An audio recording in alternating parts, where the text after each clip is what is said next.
Saya Muhammad Agung Santoso, salah satu staf pengajar di Departemen Teknik Mesin, Fakultas Teknik Universitas Indonesia. Dan di video ini saya ingin membahas mengenai dinamika kebakaran atau lebih tepatnya bagaimana fenomena pembakaran tersebut dapat kita pelajari serta apa manfaatnya terhadap keselamatan dan perkembangan teknologi. Pertama-tama, mari kita membahas definisi singkat terlebih dahulu dari terminologi pembakaran. Pembakaran merupakan reaksi oksidasi yang bersifat eksotermik antara bahan bakar dengan oksigen. Disebut eksotermik dikarenakan reaksi ini menghasilkan panas ke lingkungan sekitarnya. Lawan dari reaksi eksotermik ini adalah reaksi endotermik, di mana reaksi ini agar dia dapat berlangsung membutuhkan panas. Jadi dia mengambil panas dari lingkungan sekitar ke reaksi ini agar dia dapat berlangsung. Nah, reaksi endotermik ini terjadi pada material-material organik yang mendapatkan perlakuan panas, sehingga material-material mampu bakar itu mengalami reaksi endotermik terlebih dahulu untuk dapat menghasilkan gas mampu bakar yang kemudian mengalami reaksi eksotermik atau reaksi pembakaran yang sudah kita sebutkan sebelumnya untuk kemudian menghasilkan panas ke lingkungan sekitar. Nah, reaksi endotermik yang terjadi pada fenomena pembakaran ini disebut juga sebagai reaksi pirolisis yang berasal dari bahasa Latin pyro yang berarti api dan lysis yang berarti pemisahan. Dengan demikian, reaksi pirolisis berarti pemisahan ikatan-ikatan kovalen pada material-material organik yang mampu bakar akibat pemanasan dari proses pembakaran itu sendiri.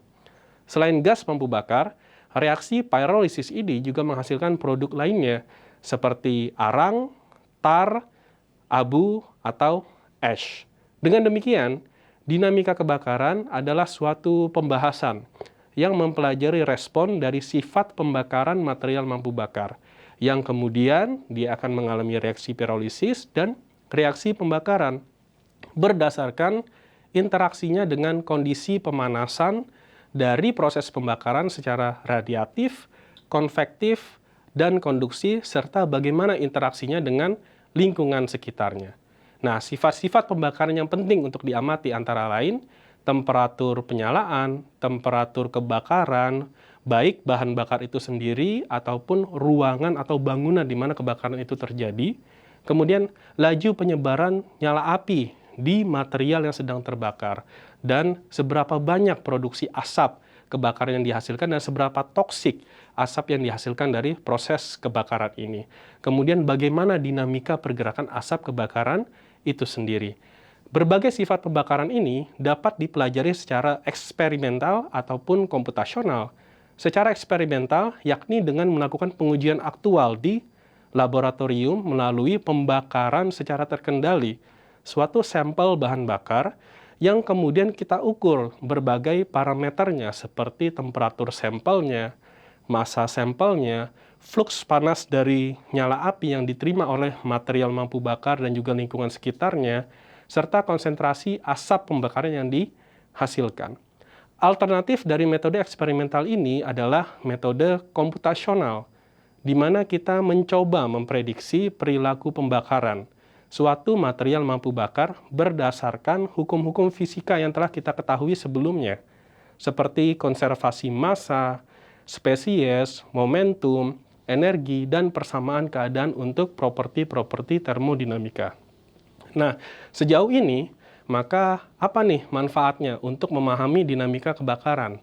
Jadi, karena dinamika kebakaran ini adalah salah satu pilar utama bagi penerapan teknik keselamatan kebakaran, maka tentu tujuan utamanya adalah melindungi jiwa dan mengurangi kerugian properti saat terjadinya kebakaran, baik di lingkungan pemukiman, transportasi, industri, ataupun ruang terbuka.